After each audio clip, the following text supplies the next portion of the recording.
Development होताना दिसते. 2 दिवसापासून बहिणींच्या खात्यात पैसे येत आहे आणि खूप चांगली इमेज सरकारची होत आहे कसं वाटतंय? कुठे लावायचंय? मला वाटतं की रक्षाबंधनाची एक गिफ्ट आहे सर्व बहिणींसाठी. आणि जसं तुम्ही सांगितलं, हे पैसे या अमाऊंट आता त्यांच्या बचत खात्यांमध्ये स्त्रियांच्या यायला लागले आहेत.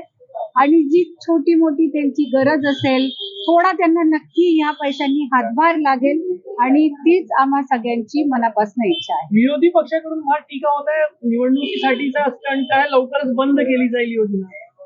स्टंटमॅन लोकांनी नको सांगायला की कोण काय करतंय.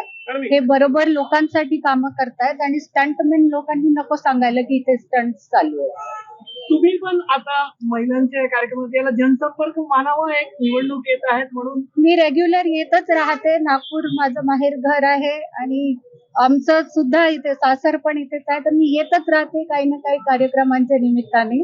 तर आज इथे येऊन छान संपर्क होतो, याचाही आनंद. देवेंद्रजींचा मतदारसंघ आहे. हो, हा देवेंद्रजींचा मतदारसंघ आहे, पण मी दुसरीकडे पण फिरतच राहते. वहिनी, आज राज्यामध्ये हिंसाचाराच्या घटना घडतायत. बांगलादेशमध्ये ज्या पद्धतीने हिंदूंवर अत्याचार होतात त्यावर विरोधक टीका करताय की गृहमंत्र्यांनी राजीनामा द्यावा, त्यांना हाताळता येत नाही. नाही, मला वाटतं आपण आत्ताच्याच बांगलादेश वेस्ट बेंगॉलची जी रेप केस त्या बाबतीत जे ऐकलेलं आहे ते खूपच भयानक अशी एक बाब आहे. एकीकडे असे अत्याचार होणं ही वेगळी गोष्ट आहे, पण लगेच यंत्रणेने त्याकडे लक्ष देणं आणि त्वरित ऍक्शन घेणं ही वेगळी गोष्ट आहे. आपल्याला ते न केलेलं दिसून असं दिसतंय की हॉस्पिटलमध्ये जाऊन जे प्रूफ्स आहेत ते पण डिलीट केले जात आहेत. तर याच्यापेक्षा जास्त हिनियस खराब गोष्ट काही नाही होऊ शकत.